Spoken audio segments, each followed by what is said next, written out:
The corridor of the Beverly Hills luxury hotel was carpeted so thick that Luna's stilettos sank in without making a sound. She tightened her grip on the keycard and, for the 100th time, checked the room number, 2808, exactly the one Chase had texted her. Today was their 3rd anniversary, and she had cut Paris Fashion Week short, flown 14 hours straight from Charles de Gaulle to LAX, just to catch him off guard. She swiped the door gently. Only a dim bedside lamp was on. In the shower, she murmured, toeing off her shoes and slipping under the quilt. Luna planned to spring up and scare him when he walked out. The water stopped. The bathroom door opened and a tall silhouette stepped out. A bath towel knotted loosely at his hips. Something felt wrong. When had Chase built a back like that? Then the man turned around. Before we continue, please subscribe to the channel and tell us in the comments where you're watching. Luna's breath hitched. This wasn't Chase. The man recoiled. Who are you? She clutched the blanket to her chest. Heart racing. That's my line. Why are you in my fiancé's suite? He frowned and reached for the landline. Security. Intruder in 2808. Send someone up. Wait. Luna blurted. Chase told me to come. He booked this room. He lowered the phone. Eyes glinting. Chase. Manager Crawford from marketing? Yes. I'm his fiancé. Luna. She scrambled for her phone, only to realize she'd left it in the hallway. Just then the door burst open. Ethan. We heard you hadn't. The duty manager froze, taking in Luna wrapped in bedding and the towel-clad man. 10 minutes later Luna, now decently covered in a hotel robe, sat in the living area of the suite facing the fully dressed Ethan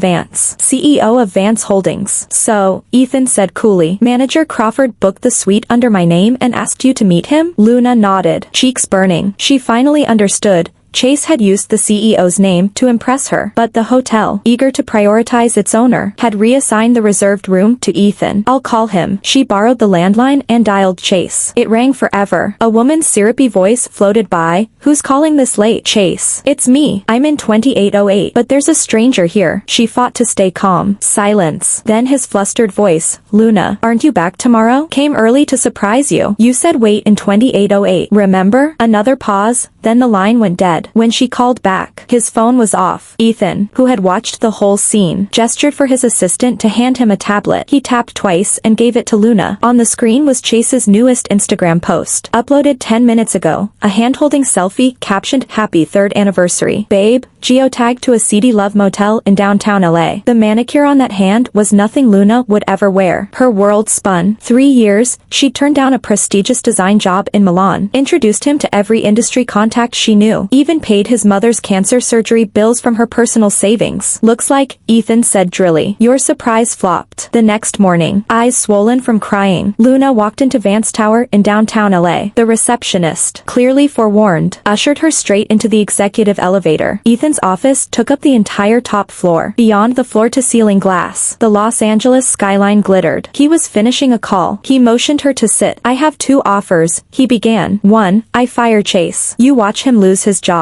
His reputation. Everything. 2, he paused. You play a role for me. What role? My family's pushing marriage. I need a fiancé for 6 months. In return, you'll watch Chase regret every choice. And you'll be paid enough to launch your own design brand. Luna stared. Why me? You appeared at the right second, Ethan smirked. And you look like you can act. Images of the cheating selfie flashed through her mind. 3 years reduced to a joke. A reckless wave surged. Fine, but I want double the fee. He raised an eyebrow, then smiled. Deal. That night, inside the chandeliered ballroom of the Vance Clifftop estate in Malibu, Luna walked in on Ethan's arm, a scarlet Valentino gown blazing. Every gaze locked on her. One burned hotter. Chase, hovering by the bar, when Ethan announced, my fiancé. Luna, gasps rolled like surf. Chase's face turned paper white. Luna kept her gracious smile, palms sweating. Ethan felt it. His warm hand covered hers, a strange current racing up her arm. Relax, he whispered, breath brushing her ear. The show's just begun. Halfway through, Luna slipped onto the terrace for air. As expected, Chase followed. Luna, what is this? How are you his fiancé? He grabbed her elbow. Let me explain. Yesterday was nothing. She's just what? Luna wheeled. Voice ice. Just another friend. Like last month's cousin, and then his study buddy. Before that? Chase choked, realizing she'd known all along. Luna, I messed up. Give me one more chance. Ethan's just playing with you. He'll never. So what? She cut him off. At least he names his price. You cheat and send me the bill. Chase's face mottled crimson. He tightened his grip. It's money you want. Whatever Ethan offers. I'll let her go. The words cracked like winter behind them. Ethan stood in the doorway, eyes lethal. He strode over. Under that pressure, Chase's fingers loosened. Crawford, this is your final warning. Chase sneered. Ethan, this is a misunderstanding. Ethan's fist smashed into his face before he could finish. Chase slammed into the railing, blood seeping through his fingers. Ethan pulled Luna against him. Touch my fiancé again and it won't end with one punch. In the car afterward they rode in silence. LA's neon lights strobing across the windshield. Luna was still dazed. Ethan had punched someone for her. Too real for a show. At her West Hollywood penthouse, she reached for the door, but Ethan spoke first. The curtain hasn't fallen. Come upstairs. The elevator opened straight into his Beverly Hills duplex. The instant the door clicked shut, he pinned her to the wall. Ethan? She looked up into fathomless black irises. He braced an arm beside her head. Heat radiated through silk. On the terrace, where did he touch you? Just my wrist. Before she finished, his thumb traced the skin Chase had gripped. A slow circle that scattered sparks. Here, his other hand slid to her waist. Or here, her breath stopped. This was no longer acting, yet her mind blanked under his touch. Know the most important clause in our NDA contract? His lips hovered at her ear. In public you're my fiancé. In private, his mouth found hers, not demanding, but tasting. As though she were crystal he feared to break. She should push him away. Instead her arms twined around his neck. In private, she managed between breaths. What? Ethan lifted her and started for the bedroom. Voice rough, showing you what I really want. Clothing fell away unnoticed. When skin met skin they both shivered. At the final threshold he paused, sweat dripping onto her breast. Tell me to stop and I will. Staring into eyes that had once been ice and now burned. She knew destiny had rewritten itself the moment she'd stepped into 2808. She arched to meet him, answering with her body instead of words. The night stretched long. Morning sun spilled through floor-to-ceiling glass, gilding the tangle of sheets. Luna opened her eyes slowly, every muscle deliciously sore. Everything from last night crashed over her like a tide. Ethan's touch, her own surrender, those shameful, intoxicating sounds. She bolted upright. The space beside her was empty, nothing left but a sunken pillow and the faintest ghost of cedar cologne. Awake? The low voice came from the doorway. Ethan lounged against the frame, already dressed in a tailored charcoal suit. The fabric made his shoulders impossibly broad, his waist narrow. He cradled a cup of pour-over coffee, eyes clear, as if the man who'd lost control last night had never existed. Luna yanked the quilt higher. Ethan, about last night, he began, cutting her off. He held out a check. Addendum to the contract. $50,000 a month. All intimate services included. First month in advance. Luna stared at the string of zeros that blurred in front of her. Chase's voice echoed in her head. Someone like Ethan could never be serious about you. He's just playing. She took the check, letting her fingertips deliberately brush his. Thank you for your generosity, Mr. Vance. His gaze darkened. He leaned in, palms braced on either side of her. Call me what? Close enough for her to count every thick lash. She felt a reckless surge. Her red lips parted. Mr. Vance, problem? He seized the back of her neck and crashed his mouth down. No exploration this time. Only punishment. Until she beat against his shoulder, breathless. That was a lesson, he said, thumb stroking her swollen lip. Get my name right next time. A phone rang. Ethan answered. All business. Push the morning meeting an hour. No, 2. He pocketed the phone and looked at her. 2 hours to shower and dress. Then we're going somewhere. Where? City Hall, he said, already turning away. To file. Luna sat frozen. File. But we only have a contract. A 6-month marriage is still a marriage, Ethan called over his shoulder. Or did you think 50 grand a month was just for sex? 2 hours later Luna sat in Ethan's Rolls Royce, the warm ink of the Los Angeles City Hall marriage certificate still unreal in her hands. In the photo she wore a stiff smile, leaning against his shoulder. Ethan wore his usual chill, the only sign of possession the hand curved around her waist.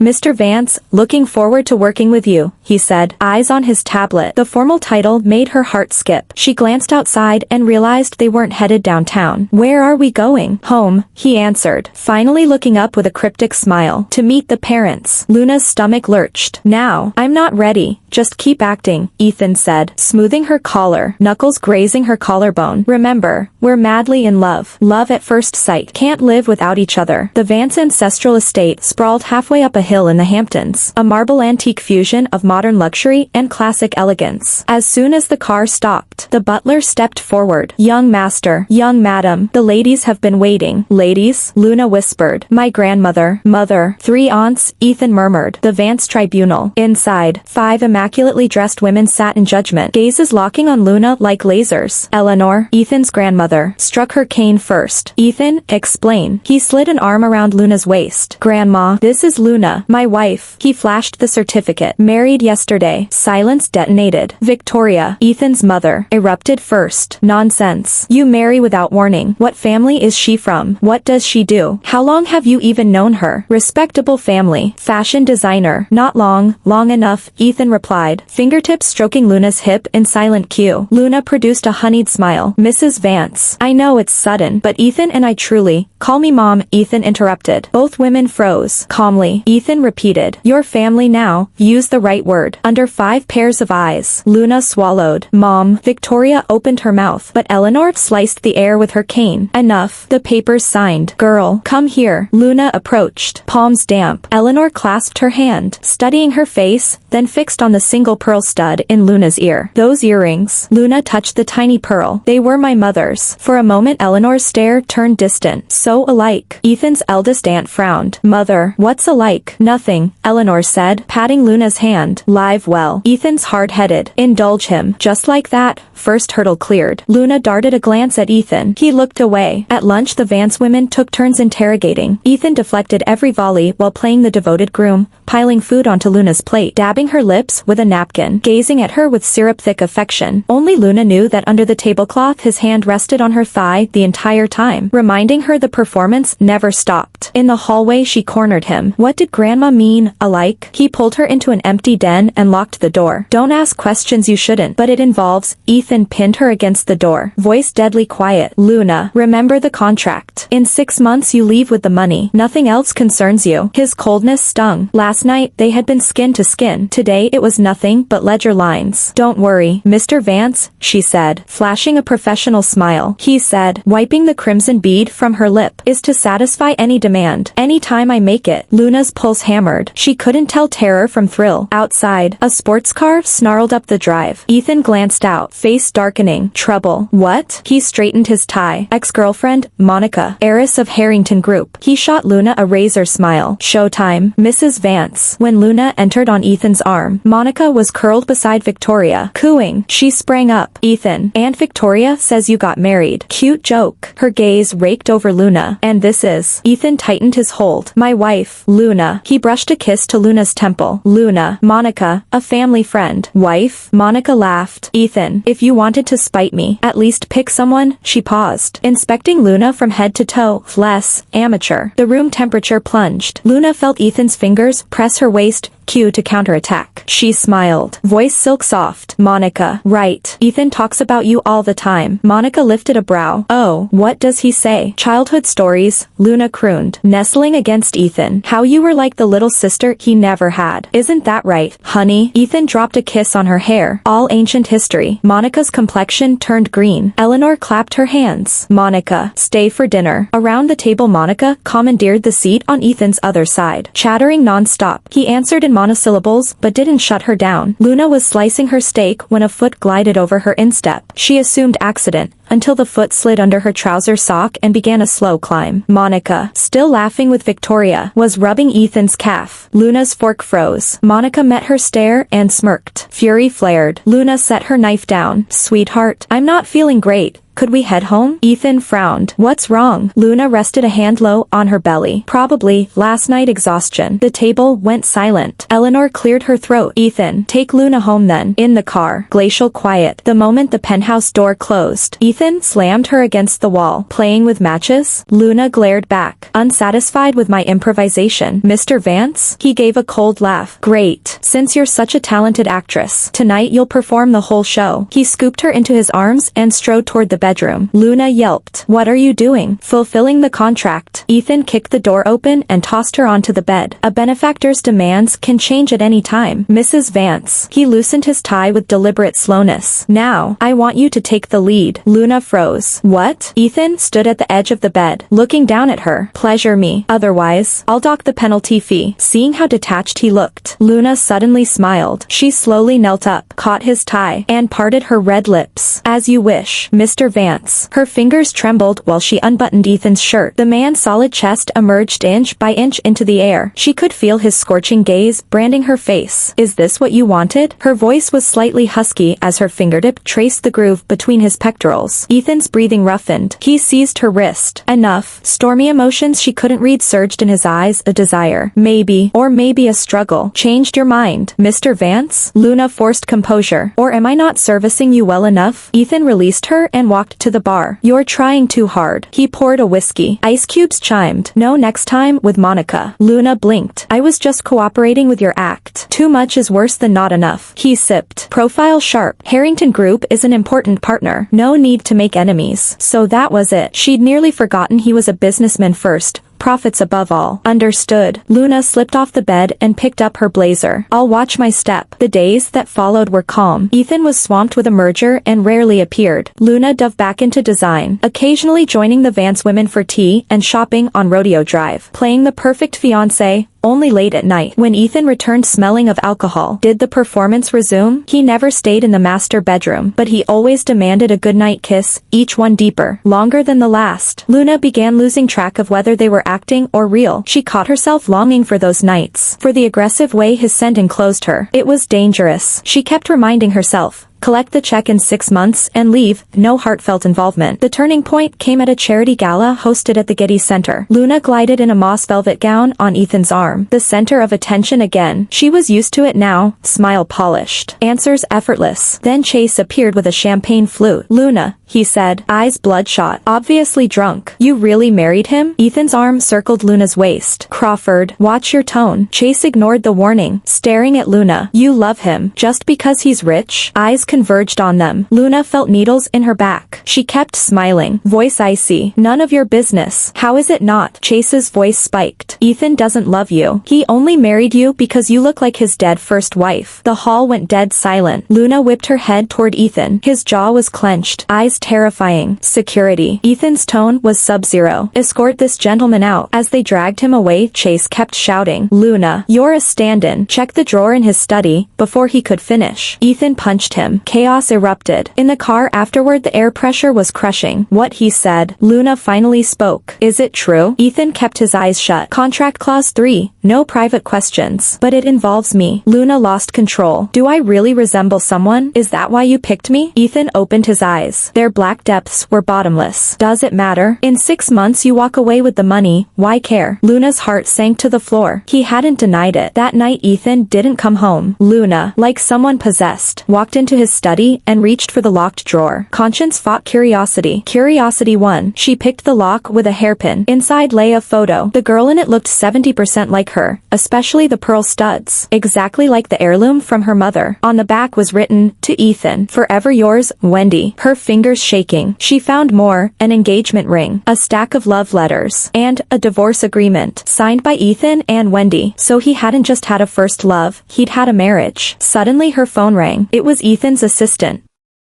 Mrs. Vance. Mr. Vance has been in a car crash. The hospital corridor reeked of disinfectant. Ethan had stitches at his temple and a fractured left arm, but he was conscious. What are you doing here? He frowned the moment he saw her. The assistant stammered. I shouldn't have. Out. Ethan ordered. The man scurried away. Only the two of them remained, looking at the bandage on his head. Luna asked, who's Wendy? Ethan's gaze iced over. You rifled my drawer? Answer me. Luna's voice shook. Am I her stand-in? Is that why you chose me? Ethan stayed silent for a long time, then finally said, Wendy was my wife. She died 3 years ago. His tone was flat, yet it felt like a dull knife slicing Luna's heart. So I really am a replacement. She gave a soft, bitter laugh. How devoted, Mr. Vance. Suddenly Ethan yanked her to the bedside. His injured arm made her yelp. Listen, his voice was hoarse. I chose you because you're you, not because you remind me of anyone. Then why me? Why the very night I stumbled into your room? Ethan stared at her for ages before forcing out 2 words, fate. He kissed her, taste of antiseptic and blood. She tried to push him away, but his uninjured arm locked her tight. Contract addendum, he murmured against her lips. You're not allowed to leave me. That night Luna stayed in the hospital. The bed was narrow. She had to curl against Ethan's side. His hurt arm encircled her, breath warming her nape. Half asleep, he whispered a name. Luna, not Wendy. In the dark, Luna's heart bloomed. Next morning she woke to her phone buzzing. Ethan was still asleep, so she slipped into the corridor. Luna, save me. me. Chase sounded terrified. Ethan's going to ruin me.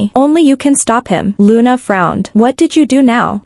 I lost my head and sold the company's confidential bid to Harrington Group. Ethan found out. He's pressing charges. Chase sobbed. For old time's sake, put in a word for me. Luna's voice was cold. You brought it on yourself. You won't help? Chase's tone turned venomous. Then don't blame me for mutual destruction. Think Ethan really loves you. There's a last will in that drawer. Wendy's death wasn't an accident. The line cut off. Luna stood frozen, ice crawling up her spine. A last will, not an accident. She drifted back to the ward. Ethan was awake, tapping at his phone. Who called? He asked without looking up. Luna drew a breath. Chase. He says you're sending him to prison. Ethan's gaze chilled. He talks too much. He also said. Luna clenched her fists. Wendy didn't die by accident. The phone slipped from his hand. Ethan lifted his head. Panic in his eyes, something she'd never seen. What else did he say? His voice was gravel. That there's a last will in your drawer. Luna's heart pounded. Ethan. How did Wendy really die? Ethan's face was white as paper. At last he spoke. Each word scraped raw. I killed her. The room was so quiet the 4 drips sounded like drum beats. Ethan's lashes cast shadows on his pallid cheeks. 3 years ago, Wendy was diagnosed with stage 4 ovarian cancer. The doctors gave her 6 months. Luna stood frozen. She had imagined every scenario, except this. She didn't want to drag me down, so she asked for a divorce. His voice was dry. I refused, but she secretly filed the papers, left the ring and photo, and disappeared. He drew a shaky breath. I searched 2 months and finally found her in a hospice in Zurich.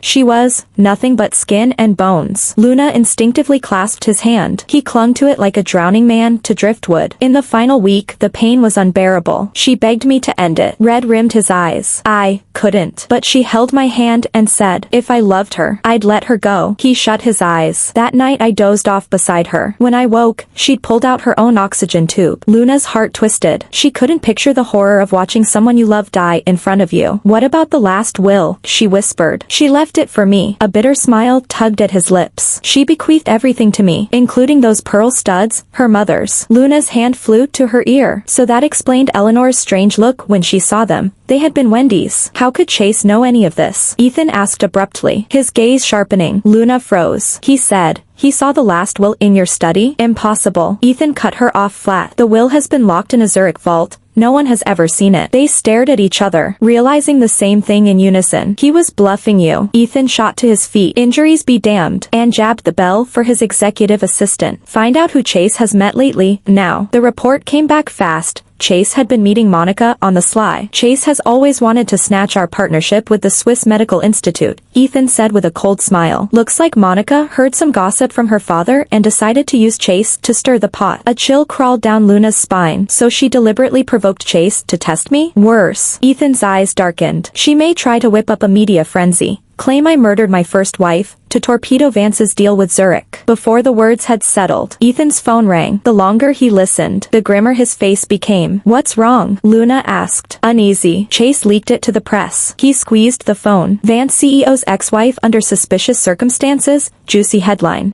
Within minutes, inside sources sprouted online. Ethan had driven his sick wife to her death for the inheritance. The new bride, a dead ringer for the deceased, must be a stand-in. Eleanor was rushed to the hospital in a fury. Vance's stock price plummeted. For the first time, Luna saw Ethan lose control. He smashed everything smashable in the hospital room, then collapsed on the floor, blood seeping through the bandage on his arm. It's all my fault, he murmured. If I had refused the divorce then, taken her to a better hospital. Luna's heart ached as she hugged him. It's not your fault. Wendy chose dignity. You honored her choice. Ethan lifted his head, vulnerability shining in his eyes, an expression she'd never seen. You really think so? Luna nodded firmly. In that instant, something between them shifted irrevocably. 3 days later the crisis peaked. Vance Holdings called an emergency press conference. Ethan attended despite his injuries. The reporter's questions were razor-sharp. Mr. Vance, did your ex-wife leave her entire estate to you? Does your new wife bear a striking resemblance to Wendy? Is it true you were present when she passed? Ethan was pale but composed. Just as he opened his mouth, Luna stepped onto the podium. Everyone, she said, taking his hand, voice steady, I'm Luna Vance, Ethan's wife. I'd like to address your questions. Gasps rippled through the hall. Ethan tried to stop her, but Luna held her ground. First, yes, I do resemble Wendy, perhaps fate's sense of humor. She raised her phone. phone. The projector flashed a photo of the will. Ethan had finally retrieved it from the Zurich bank. But Ethan married me not because I remind him of anyone, but because I'm me. Cameras exploded in frantic clicks. Luna continued, second. Regarding Wendy's inheritance, Ethan took nothing. Every cent went to ovarian cancer research. Here's the donation receipt. The giant screen lit up with the wire transfer, an eye-popping $20 million.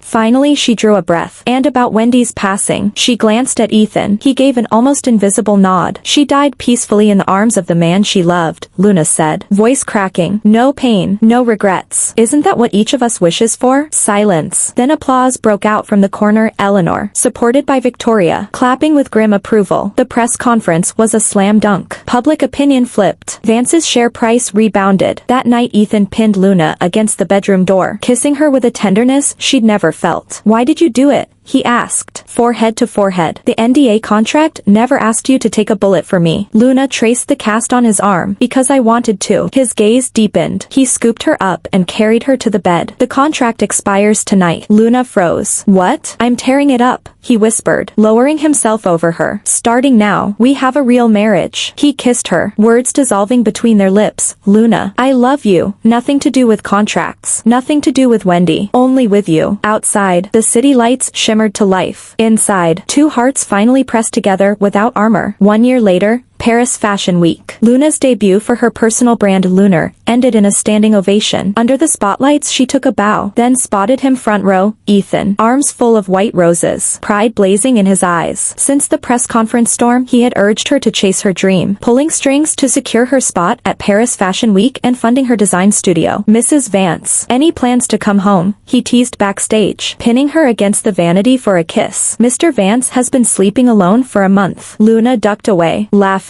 I thought the CEO was married to his desk. Machines need recharging, he murmured, nuzzling her neck. Right now, for instance. Between kisses she remembered. Speaking of Chase. Handled. He shrugged. Monica's married off to a European aristocrat. Her father apologized in person. Chase got blacklisted from the industry. Luna raised an eyebrow. You went easy on them? Business is business, he said, nipping her ear.